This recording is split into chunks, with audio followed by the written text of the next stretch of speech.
Hello, good afternoon, everyone. My name's Yvonne Field from the UBELE initiative, and I'm co-hosting this webinar with my colleague Kunle Olulode. We'll be talking to you about particularly Black and minority ethnic community asset transfers, and we have a number of slides that we'll go through with you, and then be able to take some questions for you towards the end of the webinar. The UBELE initiative has been involved in a number of initiatives in relation to community rights and community assets, and we're currently working with a number of First Steps groups, one Our Place group, and one Community Ownership and Management of Asset group in Barnet. Voice for Change have been involved in 6 projects, primarily complex projects around Coma, My Place and First Steps.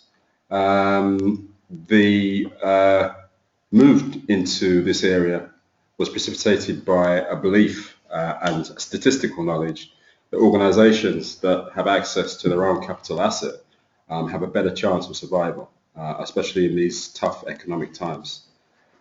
So, Yvonne, if you just want to outline the agenda for the next hour. Sure. And actually, I just want to say the picture on the first page of the webinar, the Africa Centre, which was a centre in Covent Garden that actually was sold to a private developer. There was a big campaign in order to save the centre, and in fact the campaign still goes on because there were a number of issues with in relation to the local authority, but you can see it was quite a vociferous campaign. Okay, thank you. Just in terms of the agenda then we're going to cover this afternoon, we have a number of sort of discrete items. We thought it'd be important to just offer a quick overview of the equality legislation and some of the challenges involved in trying to use this to ensure that there's equality of access to assets. Just some background information and so some of the key issues that were highlighted in the report that the UBELE initiative undertook in terms of piece of research, and a report called A Place to Call Home, that we also collaborated with Voice for Change and a number of other organisations on that. Then looking at a particular case study of the Community Ownership and Management of Assets partnership in Lewisham, and looking at some of the key factors influencing BME engagement in partnerships that are involved in asset development and asset transfer. Some general strategies that we think would be helpful for partnerships, for local organisations, for local authorities to try and engage a level of engagement of BAME groups that may be outside of COMA partnerships, but are definitely interested in community rights, community asset management and development. And then if we have time, we'll talk a little bit more about equality impact assessments.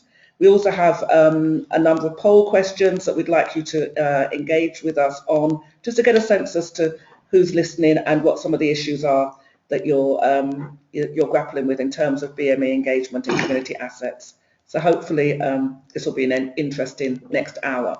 Thank you. Just briefly, to give you an overview of the equalities legislation.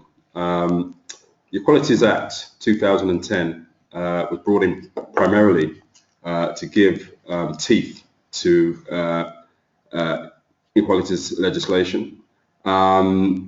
And it's debatable whether that's been achieved, but essentially it replaced the Equalities Pay Act, Sexual Discrimination Act, the Race Relations Act, Disability Discriminations Act, sexual orientation regulations, brought in new legislation relating to religion and belief, and age discrimination.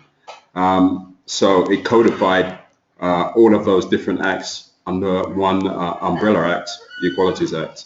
And as I said, it's questionable how effective that's been, but within that, it certainly meant that the responsibilities, particularly for local authorities and all public bodies and their duties under equalities legislation were made clearer. It identified a number of protected characteristics, as I've indicated, relating to age, disability, ethnicity, gender, sexuality, sex discrimination and pregnancy, religious belief, etc. How does this relate to the realm of community asset transfers? Well, essentially, the public duty, which came into force under the Act on the 5th of April 2011, makes it enforceable that in any kind of major decisions around property or asset disposal or any kind of reviews of council services, then a quality impact assessment should take place in order to eliminate unlawful discrimination, harassment, victimization, to advance the equality of opportunity between different groups, and to foster good relations between different groups. So essentially for us, it's about changes in the policy regarding the disposal of assets and the acquisition of assets that should be framed within this legislation. And people should be taking cognizance of this in respect of ensuring that the responsibilities of local government are acted upon in line with the Act.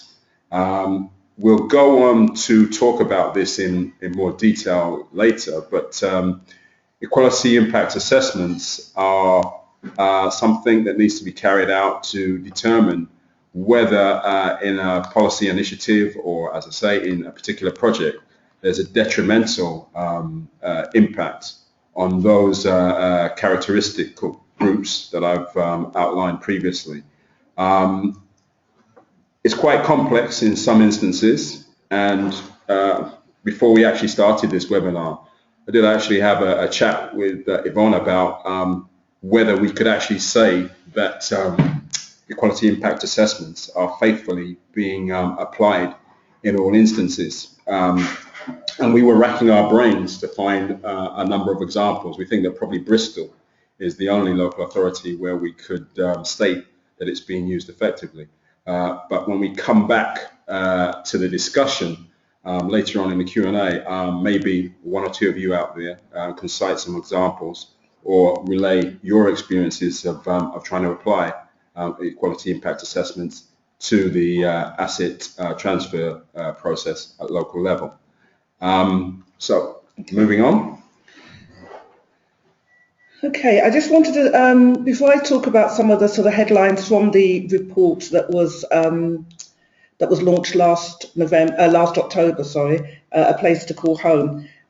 Just wanted to sort of give a bit of a context as to why we felt we wanted to do this piece of research, and you know, sort of just a little bit about the process, because I think it's quite important.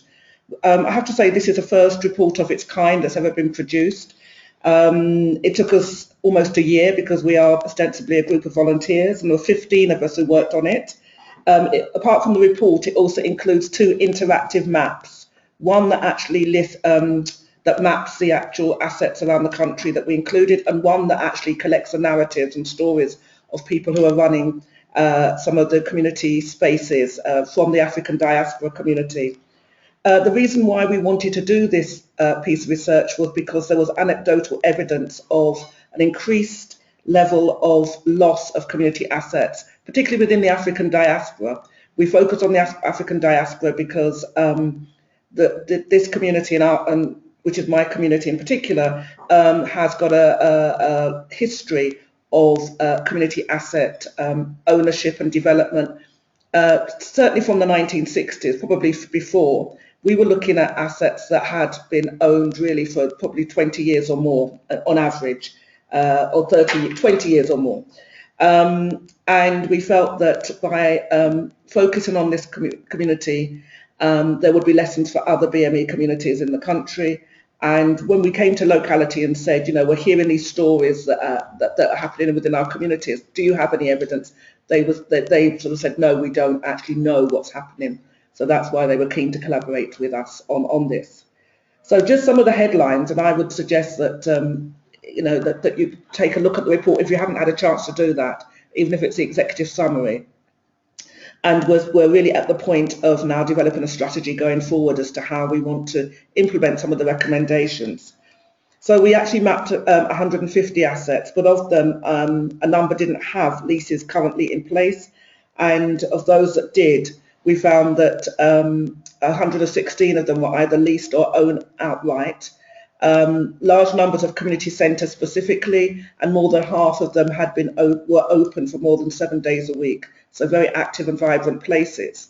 Local authorities owned almost 60% of the buildings, and just over a third were owned by the actual organisations themselves, with the remainder in the hands of private landlords. The issue that we picked up, particularly with those that were owned by local authority, was particularly in areas like London and other large cities, where, as we know, the price of land and property has really escalated over the past few years.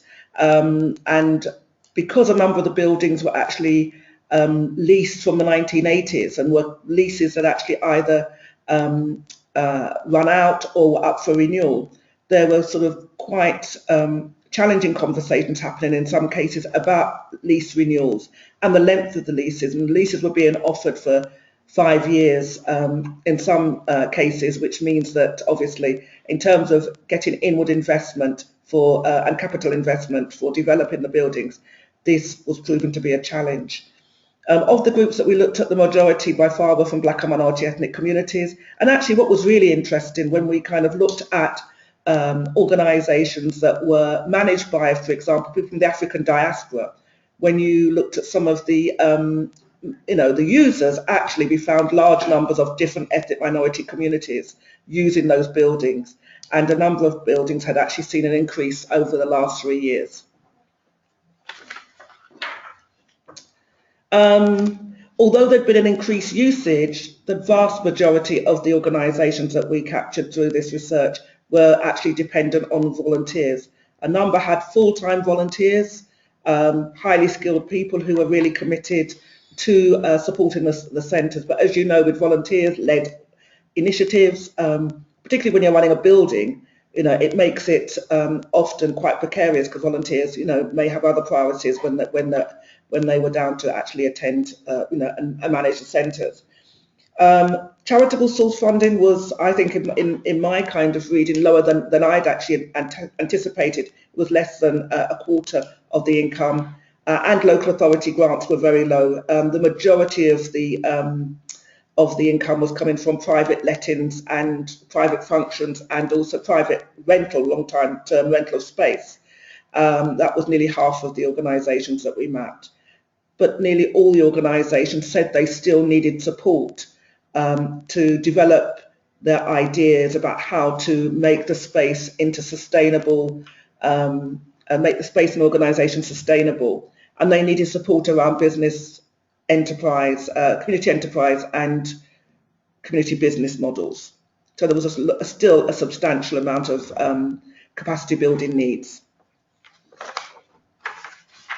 Apart from looking at sort of what the external environment was, we also looked at what some of the issues were internal to the organisations. We felt that it was important to tell both sides of the story, at least to try and tell that. So we also found that, some of the buildings are very significant in size, and, having been given in the 70s and 80s, and some organisations have large amounts of rent to pay. And so therefore, income that was generated, particularly when you've got smaller groups, which is what our community tends to consist of, the ability to pay high rents was very, very limited. So it meant that space, the actual physical space, was often in need of maintenance and also remodeling and sort of redesign. So spaces weren't getting the weren't getting the best usage. There were issues about sort of looking at how spaces could utilise some of the better sort of insulation and environmental sort of developments around use of space, and they weren't able to access that.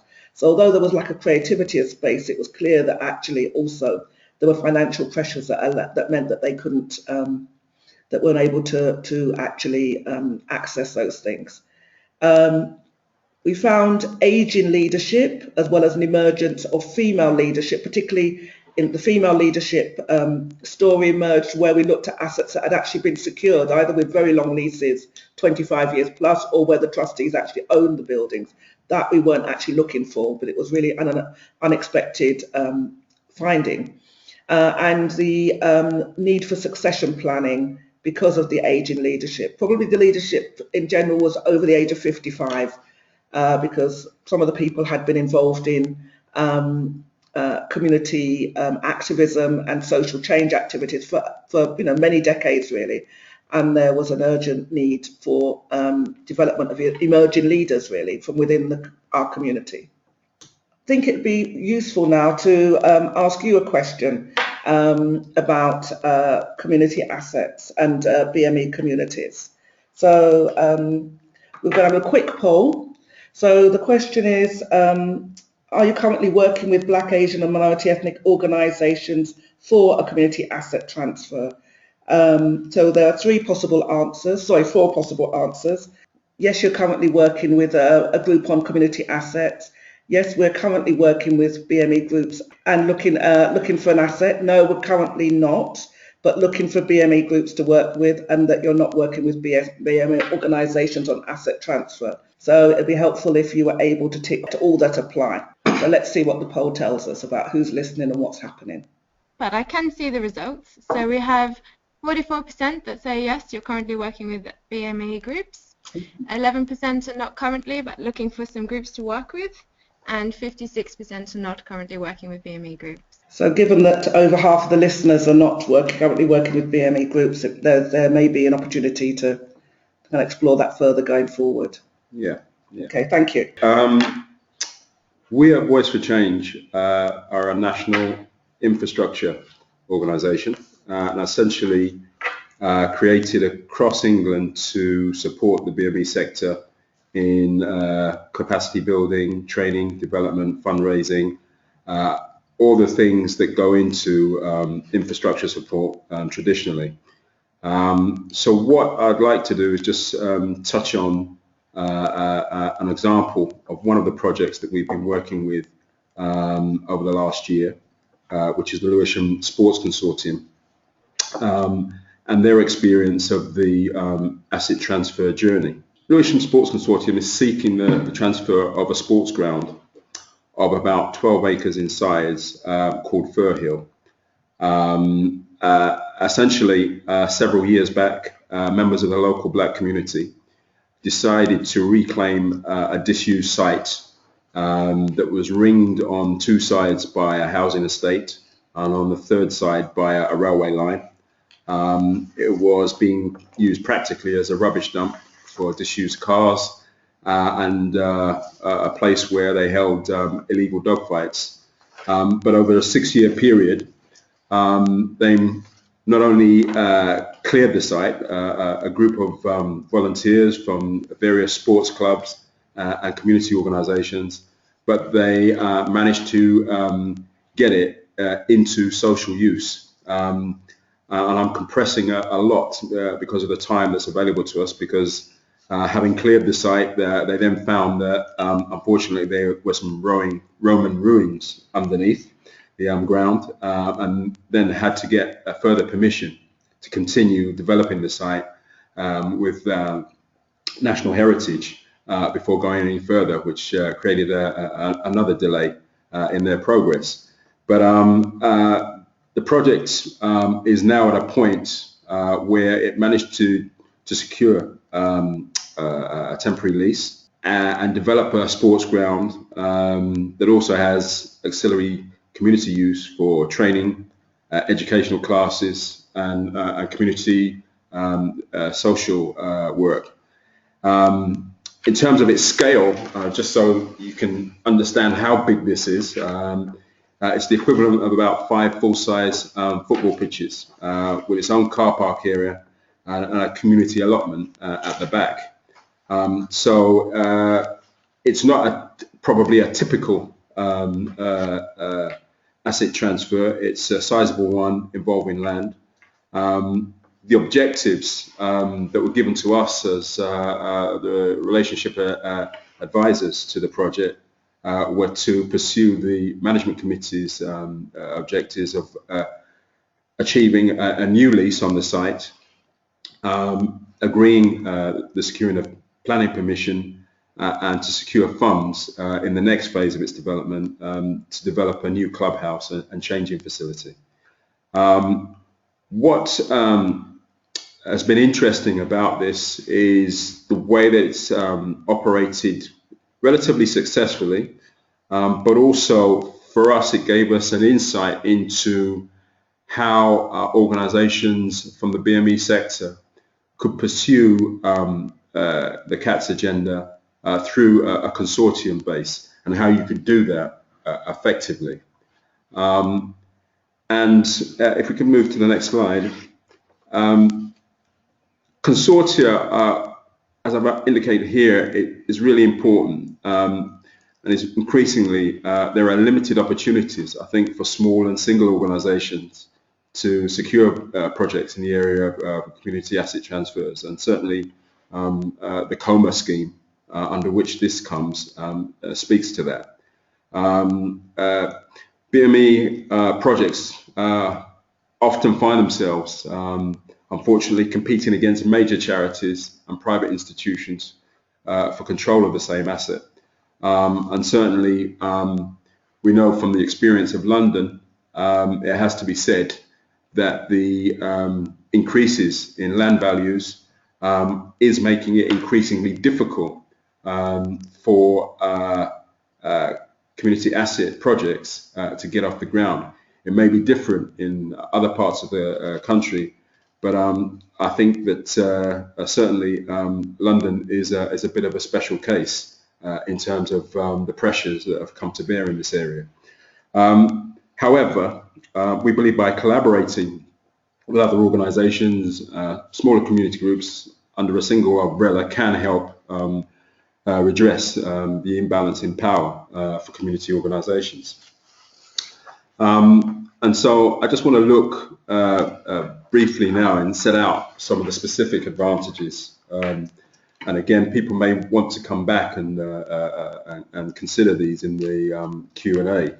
But I think that the advantages of consortium are that greater leverage politically can be applied, especially if there's a prior relationship with the local authority, and certainly in this case of Lewisham there was.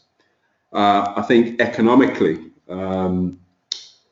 consortia can strengthen the negotiating positions when going for large assets like Firhill Sports Stadium, because you know, had the organisation not been a consortia of a number of sports bodies, plus support from the local community, i.e. housing associations, I think the economic argument would have been difficult to sustain.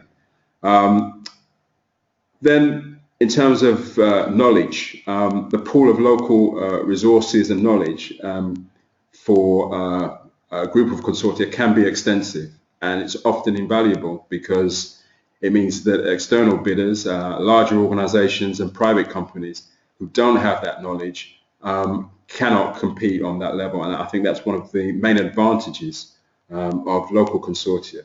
And I think just finally, the question of engagement and relationships locally are really important, particularly where they've already been established on a long-term basis.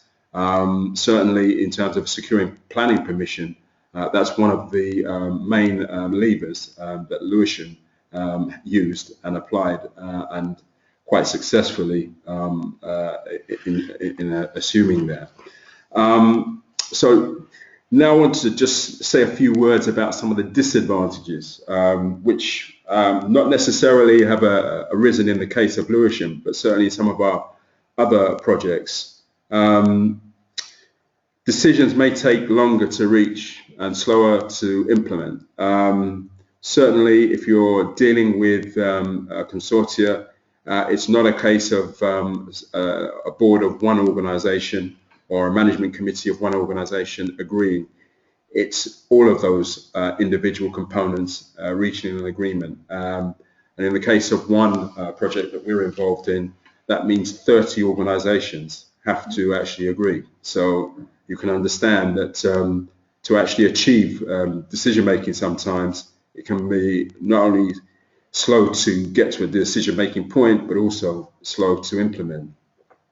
In addition, I would add that legal position is more complex, and certainly the relationships have to be at a certain point addressed in terms of what the legal relationship is. No matter how informal a consortium may have been in terms of coming together, it's incumbent that at some point that legal position between those organisations has to be established. Which means, and leads me on to the third point, which is that at some point, individual partner organisations will be required to establish some form of legal representation before, for example, a granting of a lease can take place.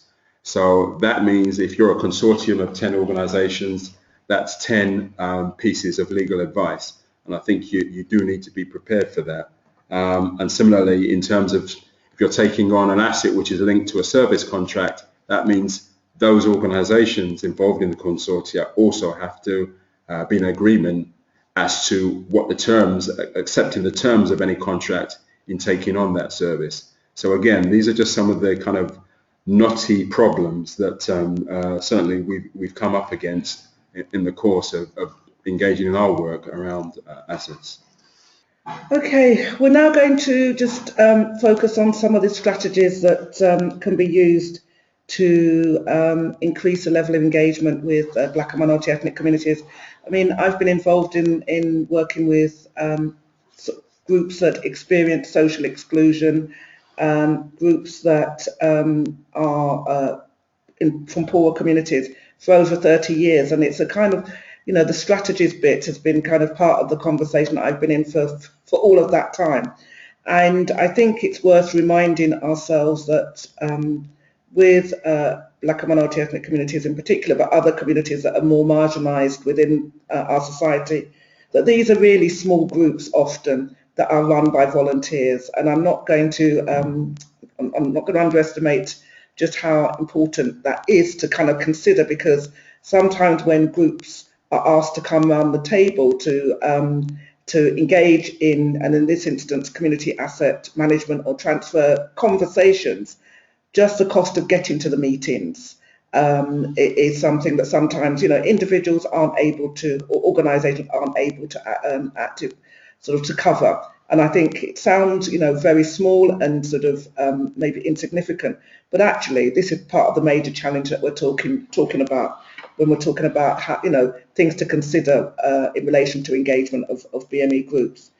So just some comments really, first of all, just about why do we need specific strategies. And, you know, when people talk about hard to reach communities, really, I mean, you know, the other side of it is that communities want to engage. They want their voices to be heard. They want to be involved in decision making, not just as tokenistic consultations, but they actually want to be involved in being able to shape the future of their communities and the assets and spaces within those communities. But it does take effort to actually develop inclusive strategies and practices.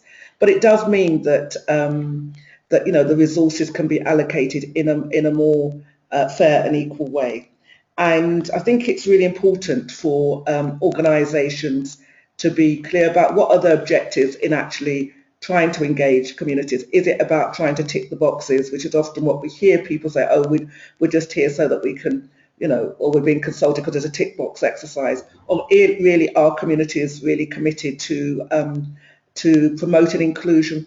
And given that it can sometimes be a bit difficult and challenging working with very diverse groups of people, whether they're culturally diverse or whether they're gender diverse or whether they're age diverse, I think it's important that you know, organisations are really honest with themselves about what are the objectives. Are they really prepared to share power, or are they just doing it as a way to meet funding criteria or some other sort of local objectives?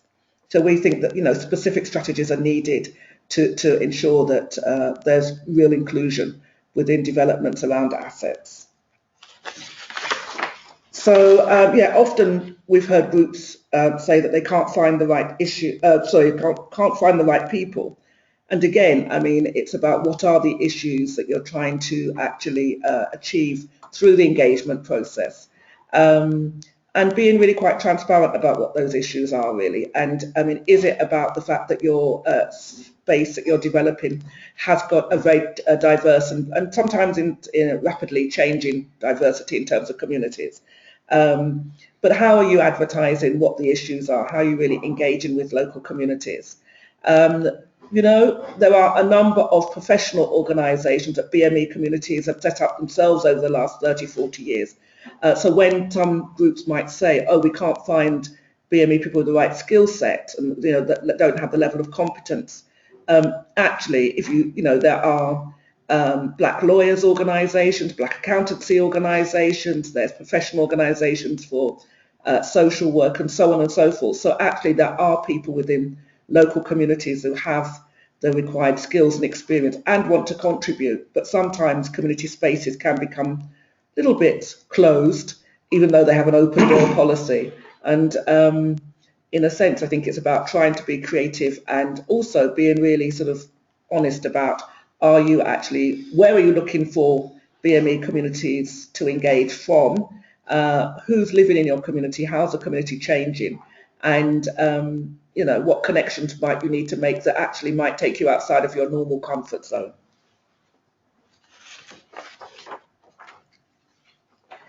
Some of the sort of strategies we think are needed sort of a national level, partly coming out of the work that we've been doing in terms of the report we produced, and partly from some of the community rights work we're kind of actively involved in.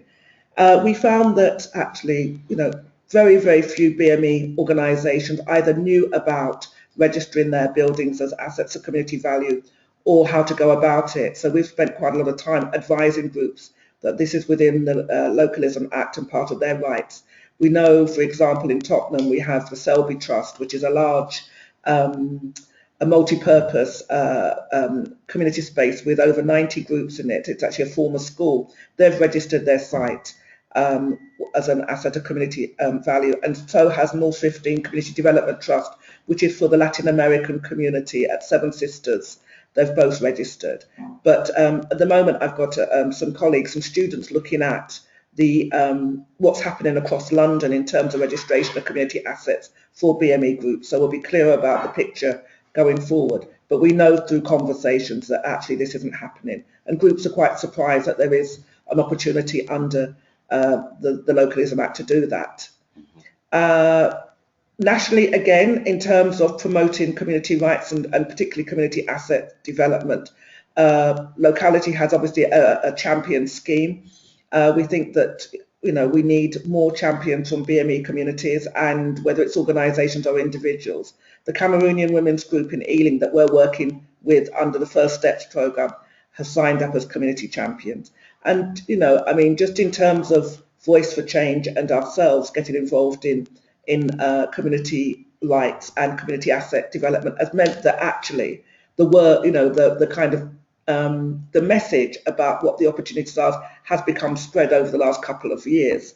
I mean, it's almost like a you know, cascading effect. So we know now that many more groups know about the rights, but actually it's just a tip of the iceberg. And we think that, again, nationally, because there are now some BME organisations coming through community rights, particularly at the First Steps level, that if there are going to be any future programmes, we need to build on this. I think there are about 16 or 18 groups, BME groups, known groups through community rights, and particularly the First Steps programme in particular. There are others in the Our Place and the Coma programme. But actually, we need to build on this because, you know, even though there's a set programme in relation to community rights, you know, I certainly know, and Kunle knows, the kind of support we've been giving the groups that we've been working with has been beyond that, and we want to build on that rather than, you know, kind of disregarding the journey that they've taken over the last year. There's an opportunity to build on that going forward. Some local things that we think should happen in terms of strategies. So again, some were in the report, and some have we've developed as a result of work we've been doing through the Community Rights Programme. We really want local authorities to make their asset management plans and portfolios more transparent.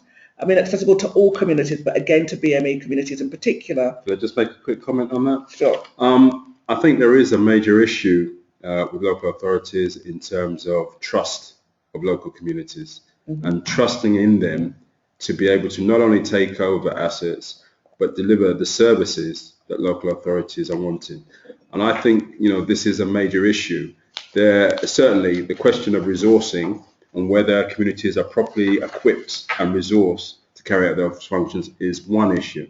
But at the political level, there does seem to be a mixture across the organisations in terms of the closeness of relationships between local authorities and community organisations. Where community assets work very well, local authorities can see the potential for the community to actually run certain spaces, certain areas of service provision more effectively.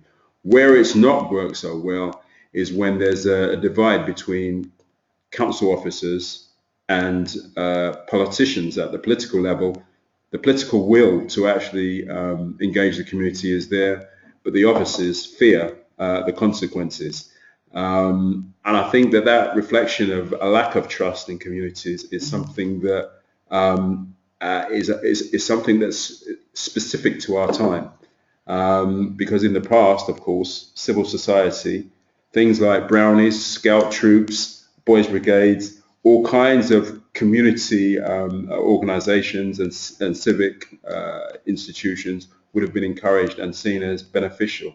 I'm not so sure that's the case everywhere. I mean, we ran a small workshop in Lambeth Coma group last week, which was looking at how to engage BME groups and also how to engage young people. And we think there's need for many more of those kinds of workshops at the local level. I think it was well received, and that we have also been asked for certainly another Coma partnership for some specific support. But there's much work to be done at the local level in reaching out to BME groups. And I mean, from what the feedback that we've had from the activities we've been involved in, it's well received and welcomed. Obviously, communication, better targeted communication through the different BAME networks and social media and so on. And also, which is what Kunle was saying earlier about the consortia, but also within buildings encouraging BME groups to work together rather than in competition for assets. So there's a really great example at the Positive Network Centre in Mitcham, which also Voice for Change are supported through the Our Place initiative.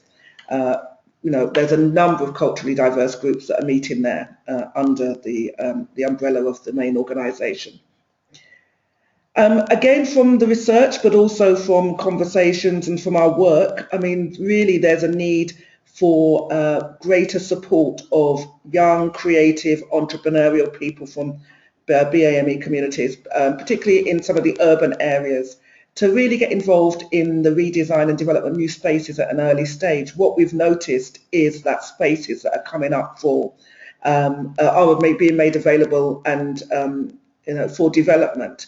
BME young people are not leading those initiatives, and there are young people leading them, but they're not BME people, from what we can see certainly in London. And I think there's a need for that. I think it's a question that's sort of beginning to emerge.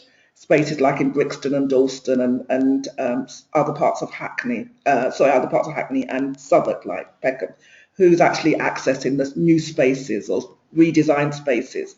So we think there's a need for local authorities to kind of look at the diversity issues within those new developments. Mentioned earlier the whole area of leadership and new leadership that's needed for the next generation of community entrepreneurs, given that we've got an ageing community leadership at the moment. Again, the whole thing about commissioning, and I know Kunle, the work that you were doing in Brent around commission of services. and the whole thing about inclusivity or lack of inclusivity of smaller groups. Facilitated commissioning was a model that I'd worked with about 20 years ago because of the exclusion of smaller groups. As I said, it's been an issue that's been around for a long time. And there are lessons out there that have been learnt, but we seem to kind of, always starting from, or often starting from, a point of reinventing the wheel. My sort of particular big kind of issue really that I think needs to be considered not just locally but nationally, really we need better monitoring of the impact of engagement and development and development activities, and using the information to build strategy going forward. I think we haven't really got a grip on what we've done in terms of engaging BAME communities in asset development. We don't really, there's lots of questions around data collection that we need to try and address, going forward. Okay, I think in terms of the using of equality impact assessments to create a level playing field, Voice for Change have actually written a report about this, which I'm quite happy to forward to people if they leave their details after the webinar. So I'm not going to go into this in much detail, except to say that it's something that perhaps even we, as advocates on behalf of the BME sector, have been a bit remiss in probably not pursuing more rigorously with local authorities. And it's something that we need to look at in more detail to see where it is actually being applied, particularly in the reviews of property registers that are being carried out up and down the country. So I think I'm going to leave that with you for now, because in the interest of time and taking some questions from you as an audience, I think maybe we should just move to the last slide and then open it out to people to talk. In terms of the next steps after March, and where we're going to be, I think for Voice for Change, obviously as Yvonne has indicated, we're not certain yet whether there's going to be a program coming through. But what we are clear on is that those organisations within BME communities that have been stimulated to take on the task of developing assets are going to continue in some form or another. It would be great if there are interested parties from the Department of Communities and Local Government, that they take on board the fact that we want to see these projects completed, and we'd like to do that with central government support, specifically around the drive towards devolution. But that's our view at Voice for Change. We want to see more community groups actually being able to exercise the powers that have been granted to them under the Locality Act, and making sure that those communities' assets and networks are sustained. Mm-hmm. Okay. Yourself? Yeah, in terms of our priorities going forward, we're still sort of launching the report in terms of particularly the key findings of the report, and in conversation with Manchester and Birmingham in particular about co-hosting some events there around the report, and to see if we can actually develop local strategies in terms of some of the key findings in there. We're particularly interested in being able to work with those community spaces, those organisations that have assets that have been secured, in inverted commas, going forward. I mean, either, as I mentioned, those that are now owned by trustees, or where they're long leases, because we think there's a need for sort of wraparound, or as I've been hearing recently, an ecosystem of funding for those spaces, because they need capital investment in terms of the physical environment. They need new models of community enterprise development to make them sustainable, and they also need new leadership. So there are a number of sites that we've identified. I mean, they could really become sort of community hubs that are led by BME communities around the country. So it's quite ambitious what we want to try and achieve, but we think that it's very necessary. The evidence is there. We now have it, and we have a growing community of people who are interested in this kind of approach. And the last thing I wanted to say that we're involved in going forward is we've contributed to a community plan for London, which we now know that planning decisions are key in this whole process, and so we've contributed to a document that's being launched next week on the 3rd of February at City Hall in London, with Just Space, who are leading it, to actually launch an alternative plan, which we will then use in the first 100 days of our new mayor being appointed. We'll use that as a strategy document to try and put pressure on the new mayor in terms of ensuring that the new plan for London is much more inclusive for all communities, including BME communities in particular. So quite ambitious, but we're up for it. Okay, so questions, please. Okay, if everyone has any questions, please do type them in and I'll read them out for Yvonne and Kunle. So the first question we have is, gentrification is pushing out BME communities and outpricing asset purchase ambitions. Is this common in other people's experience? Right, well, certainly, what I just touched on at the end in terms of the alternative plan for London shows that it's common. It is absolutely the common story that's emerging from inner city areas around our capital. I've not got much intelligence in terms of what's happening in other cities, but given that areas such as Birmingham, Manchester, Liverpool, Leeds, Bristol are seeing rapid development as well, and with devolution being planned, particularly for the north of England, my assumption is yes. I'm sure Kunle could provide a little bit more accurate information or detailed information, but certainly it is happening in London.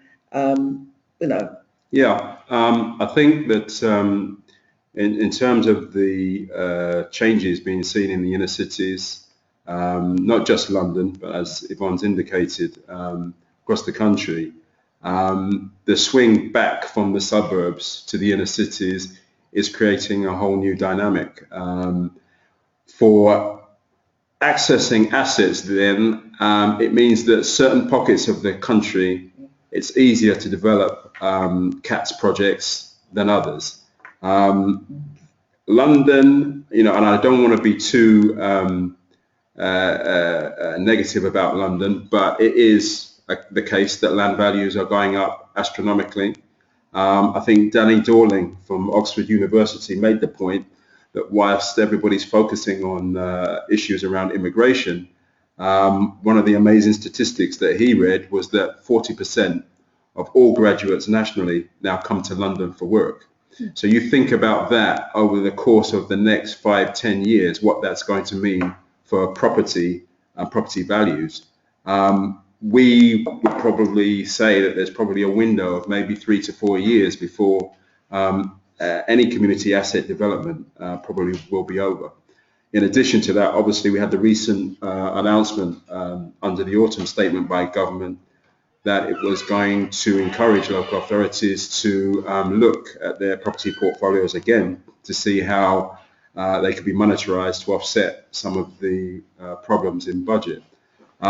So yes, it's gentrification, but not probably as you're thinking about it.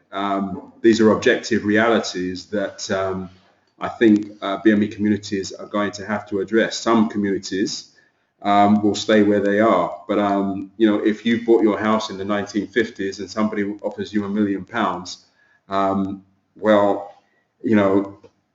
are you going to say no to that? And that's, I think, is the issue, which is that those that are in rented accommodation are also being faced with the prospect of seeing their estates privatized, and opportunities for monetarizing land and property, I think, is a real problem. Can I just also add one other thing to the question? And again, it's a little bit of information as opposed to a solution. We're actually going to be co-hosting and co-designing an event again in London on the 25th of June, with a number of organisations who are involved in looking at the issue of gentrification of London. And this is separate to the event next week. There'll be about 5 or 6 different organisations coming together for the first time to actually have a pan-London debate about gentrification. And so, you know, as I said, it is an issue that is taxing a number of us. How can we engage more recently arrived communities in this agenda? Well, I would say that that's a question I'd like to ask the audience. I think it is happening. I mean, for example, we were involved in the campaign to save the Chestnut Centre in Tottenham in October to December 2014, and a number of BME communities, including those that recently arrived, were involved in that campaign. I think that the question that it sort of raises for me is, whose responsibility is that to do that? Is it other BME communities, or is it communities from around the country who should be working together to do that? I think that there is scope for more work to be done to engage with newly arrived communities, and we know that with newly arrived communities in any society, there's almost like a, you know, there's some very basic needs that need to be met. Part of those needs are around community gathering and community connections. And I think it takes a while for communities that are newly arrived to then kind of reach out and to connect with other communities. That, I think, is just the way that communities kind of find their place in new places, particularly, well, around the world, I would suggest. I do think that there are many lessons that can be learnt about migration, immigration, assimilation, resettlement from communities that have been here a long time, you know, intergenerationally, maybe 3 or 4 generations now. That can be, you know, utilised to help support new communities here. And I think we're kind of missing a trick around that. We don't seem to have connected the dots that actually, with, you know, well, Britain's been having, you know, migration here for centuries, let alone for the last sort of 70, 80 years. I think there's some work to be done to make sure that, you know, to ensure really that newly arrived communities can access community facilities in a way that, you know, enables them to connect with communities that have been here for some decades, as well as the host society. I think there's more work to be done, but I would say, whose responsibility is it? I think it's a collective responsibility. I don't see it as responsibility only of other BME communities to do that. Yeah, I mean, I think that in terms of groups outside of London, certainly the Wayne Centre in Manchester, where Chinese groups have sprung up, Somalia groups involved in coffee distribution. In terms of London, I think it's going to be more difficult, again, because of the pressures on property, but also if you're newly arrived, to actually engage with the community assets agenda is quite an ask. Most of the initiative and work that we're doing is really around probably 2nd and 3rd generation groups, and it's about, in a sense, hanging on to what you've got. To actually begin to engage new layers of groups, I think that's a challenge that maybe we need to look at in a future phase, if there is a future around this beyond, as I say, 2016-17. But I think, yeah, our focus has been primarily on 2nd and 3rd generation BME communities. Okay, we've also had a comment from the audience, which I might just share with you, if I may. She mentions that recently arrived communities include a real mix of refugees, middle-class people, older people in search of opportunities. Asset ownership provides the flex and adaptability to respond to all kinds of circumstances. Well, it's a useful comment, and certainly, you know, the people who move internationally do tend to be drawn from the middle-class sections of society in the first stage. But that doesn't necessarily make it any easier to understand the complexity of local government and moving to a new country at the same time. And I think that, you know, people who have the drive and energy to engage in this agenda, who have newly arrived here, I take my hat off to them, because we have people from settled communities here who struggle with this. The other thing I'd like to say is we're doing a piece of work at the moment with students from London School of Economics. They're actually mapping the French-speaking African diaspora, because we realise, at least within our organisation, that it's a community that's growing.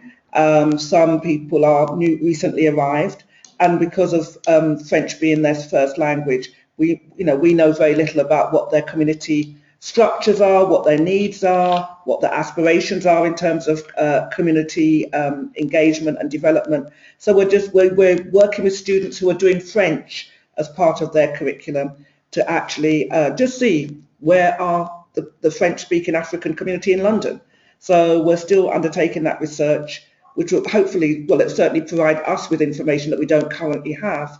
And it'll be interesting to see what the stories are that are coming through, and what does it tell us in terms of unmet needs, really. So we'll be happy to share the findings. We're going to create a physical map, so people will see where their concentrations. I live in Tottenham, and there's a growing group of Congolese people and people from Cameroon and other communities that live in Tottenham and in Haringey.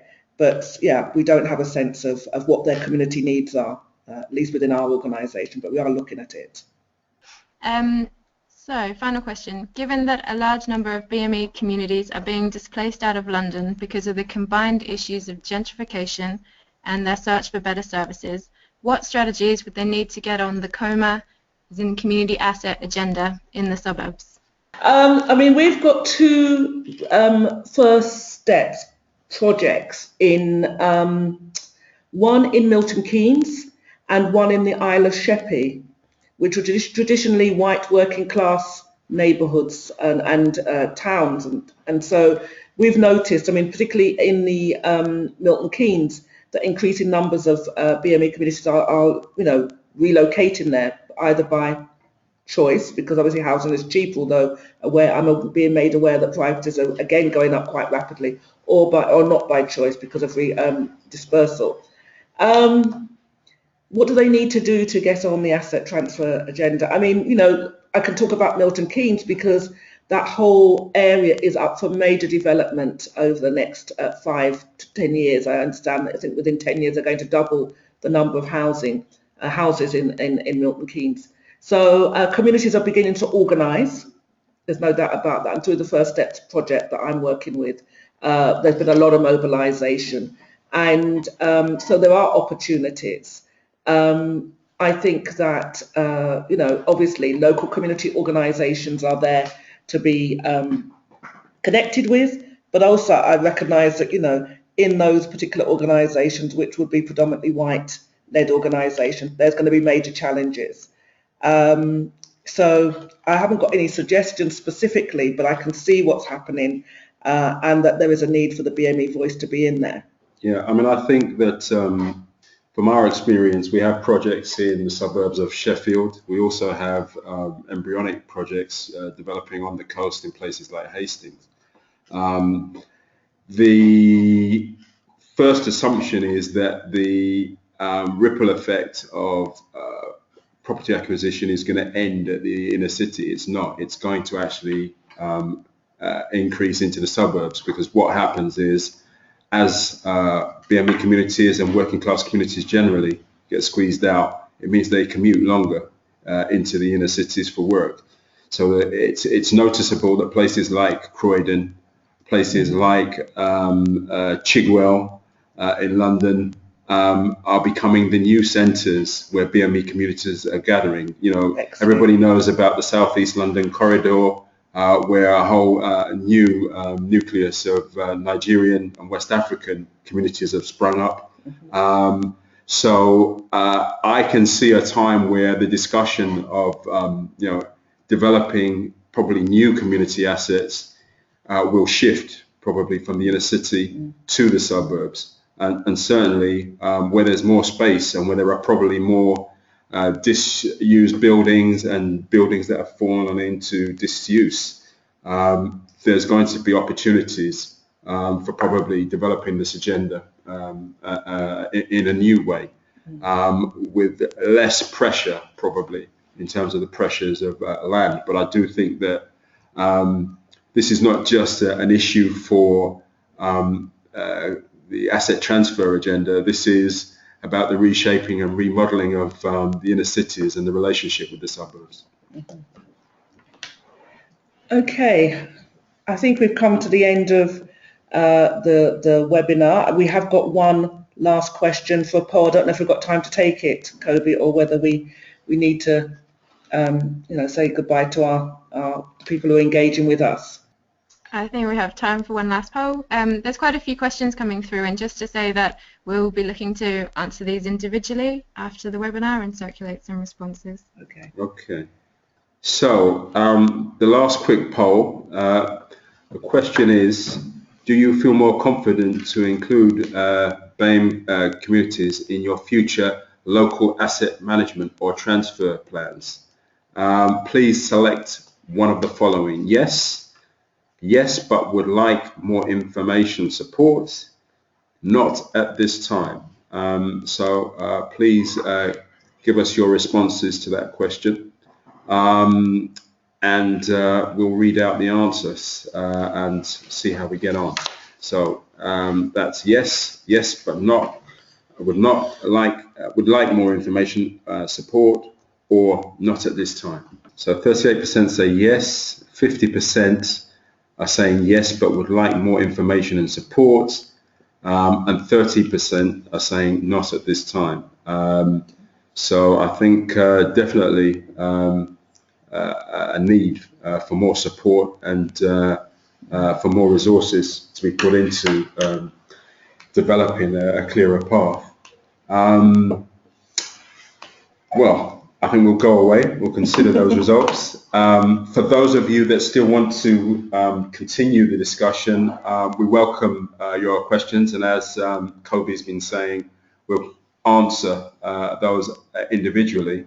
For Voice for Change, two things that I'll leave you with. If there are any groups, particularly in London, that want to set up a workshop around community asset transfers, then we are looking over the next 6-7 months to organise a series of workshops with local groups. That's one thing. And then finally, for those of you that still want to pursue the discussion around gentrification, this is an exclusive. I can confirm that we will be organising a debate with the main mayoral candidates at the British Library. Provisionally, the date is set for the 25th of April. So that's the first announcement on that. You're getting it straight. So that's the 25th of April. You'll get the opportunity to talk to people like Zach Goldsmith, Sadiq Khan, Caroline Pigeon, and the other candidates about what they will offer in a new mayoral situation. Okay, well, I think I don't think I've got anything to add to that. I've highlighted some of the things we're going to do going forward and some of the events that are happening. So thank you very much for listening, and Thank you for your questions. We will answer them. Thank you.